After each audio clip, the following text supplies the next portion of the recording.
Hello, good afternoon or morning, depending on where in the world you are. And thank you for joining our 24 hours of extraordinary conference today. I can see there's over 300 of you online at the moment. So thank you very much for giving your time.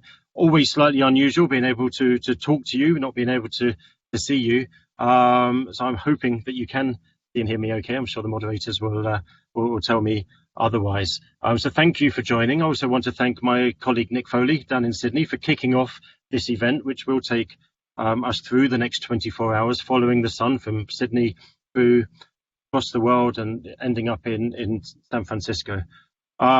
Nick kicked the event off brilliantly, inspiring thoughts around brand truths in a changing world.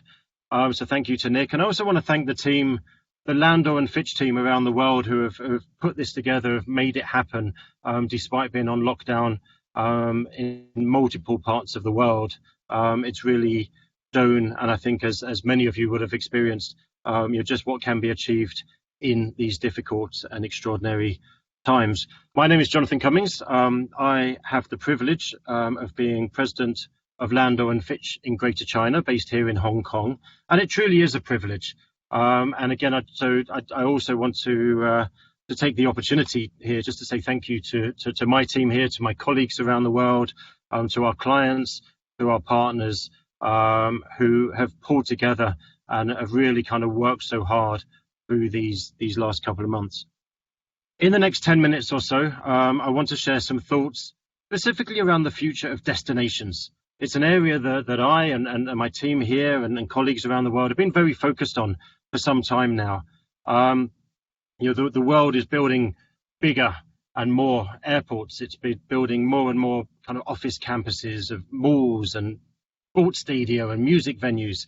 And it's quite pertinent, I suppose, in this period of social distancing, just to explore the kind of future of those destinations and what the opportunities might be. I'm just going to share my screen here, that into presentation mode. Hopefully you can all see the screen. So as I say, my focus here really is to explore the future of the kind of destination experience. And as I say, in this context, I'm referring to the large public spaces, malls, airports, university campuses, leisure resorts, theme parks. But there's no reason why my thoughts here can't extend to entire cities, to entire countries, or down into smaller venues as well. This, hopefully the presentation has clicked on, but this is an image that wouldn't necessarily have been considered extraordinary 3 months ago. But maybe to many of us around the world at the moment, it is extraordinary because of the nature of something that's kind of was very much the norm throughout human history, and hopefully will be the norm again going forward, of just this innate human desire to be together, to bond, to be around other people. This is Taikoo Place here in Hong Kong. It's a premier mixed-use development, part of the Swire Properties portfolio, and that we worked with a few years ago to really kind of develop a kind of sense of community, a distinctive sense of community for all of the people that live and work or visit this particular community. Much of the focus at that time and still going forward, even in this post-COVID world, is to fully leverage the physical spaces that are available to people. Something for those of you that may live in Hong Kong or other densely populated parts of the world is very much at a premium. The big question, of course, though, is whether or to what extent that scenes like this will come back. Will they come back? To what extent will they come back? Will, as many of us may have seen in the media over the last couple of days, will this nice lawn that we see sitting in front of here have circles that are distanced 2 meters apart, just keeping us all socially distanced from each other and feeling very rigid? My view, of course they will. I think, of course, to a large degree, with certain safety precautions in place, scenes like this will come back, and other scenes in sports stadium, music venues, and so on, because as human beings, we crave social environments. We crave physical interaction. We like that kind of dynamic, vibrant nature of just being around other people. But it's not just a case of kind of bringing back, when the restrictions are lifted and we get back out into physical spaces again. The opportunity, and really what I wanted to talk about today, was the opportunity that exists there to enhance the experience, enhance it through a combination of physical experiences, through combined with human experiences, from service to community-based activities, and then using technology to really bring digital touch points to another level. All of these touch points working seamlessly and in harmony with each other.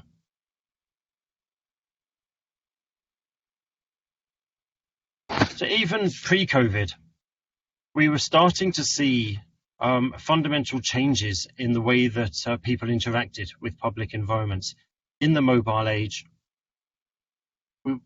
more than just people kind of walking around with their phone in the hand, we started to see people wanting to interact more with a physical environment, whether that's a museum, whether that's a mall, whatever it might be. It's the demand is there for much more of a continuous journey across, as I say, a number of different touch points. This is Taiku Social, so following on from the physical experience, which I know just now of Taiku Place, Taiku Social is an app that's become a fundamental part of the experience for the people that work every day or live in the locality of Taiku Place. It's had an enormous percentage download rate. It's actively used by a large volume of the population, and it's become a key tool to really building that sense of community within Taiku Place, which in turn has helped to create this kind of distinctive and this unique experience within that development.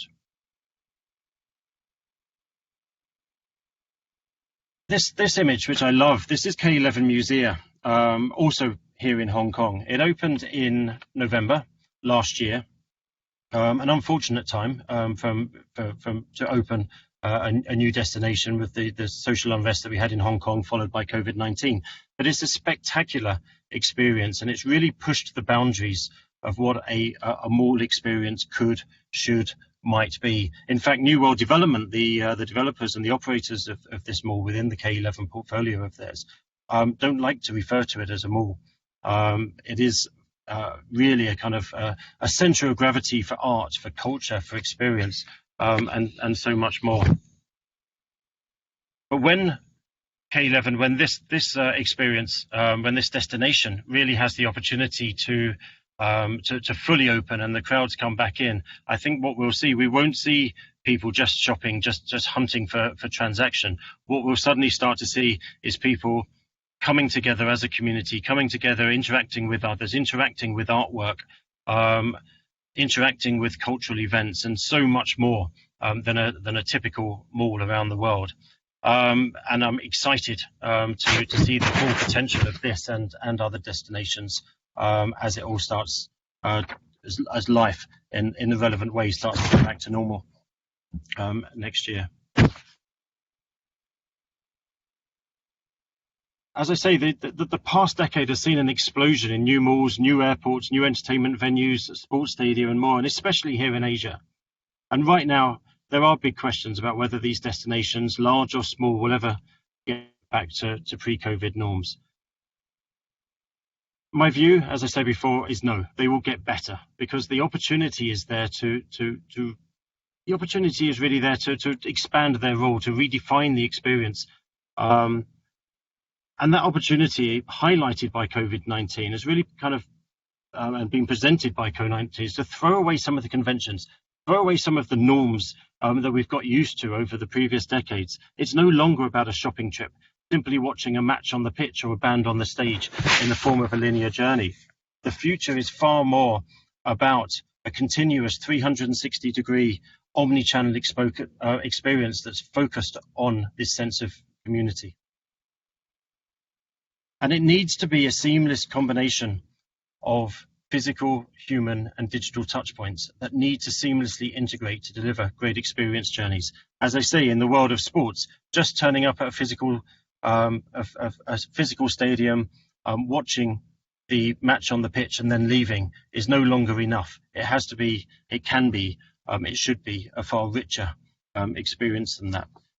Technology allows us to deliver levels of personalization that have been talked about for decades. Anybody that remembers Minority Report, the film, the Tom Cruise film from the 90s, or kind of the ambition has always been there, but it's taken a long time for it to really start to get into the mindsets of many operators to really seamlessly connect the physical experience with the digital experience, focused fundamentally around the human experience.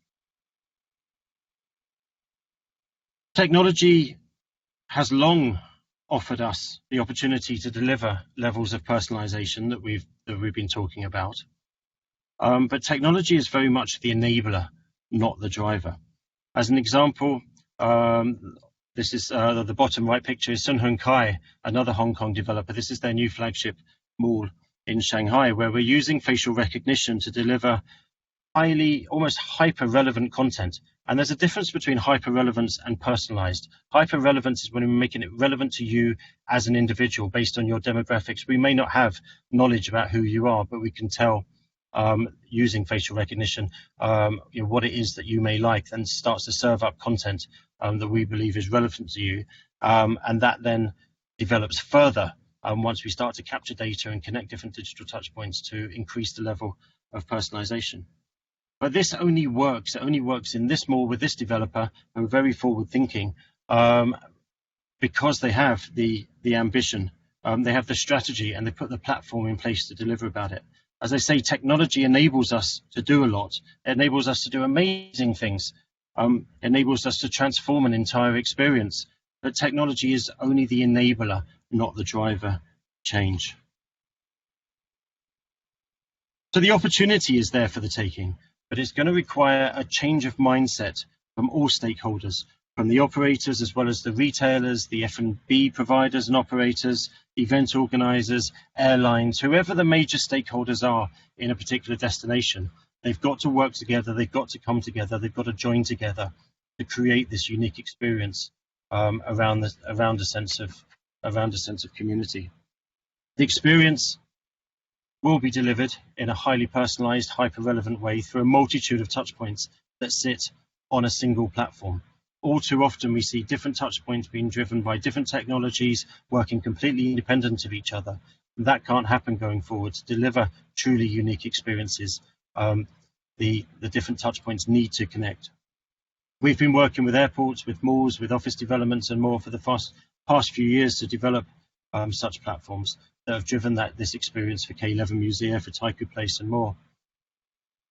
Fundamentally, I feel that these extraordinary times have helped ourselves, they've helped our clients, they've helped other stakeholders really take a step back and look at what the future of these physical destinations could be. How can we enhance it through technology? How can we enhance it further through service, through higher levels of personalization? Deliver something that really truly is unique, something that is distinctive, and something that people will have even more of a hunger beyond the innate social need to want to get out and about and meet each other, but have even more a hunger to come together. I and my team would love to talk on this subject further. We'll move into Q&A now, but if there's any opportunity to connect, to talk further, as I say, it's something we've been thinking about, we've been actively working in for many years, but these last couple of months have really kind of driven the thinking, really driven and challenged what future of these physical destinations might become. And so we love any such conversation around these. So on that note, I want to say thank you very much for joining this part of the session. I hope that you're able to continue and listen to many of the other amazing sessions that we've got lined up through the course of the day. Next up, in about 30 minutes time, so at 3 o'clock Hong Kong time,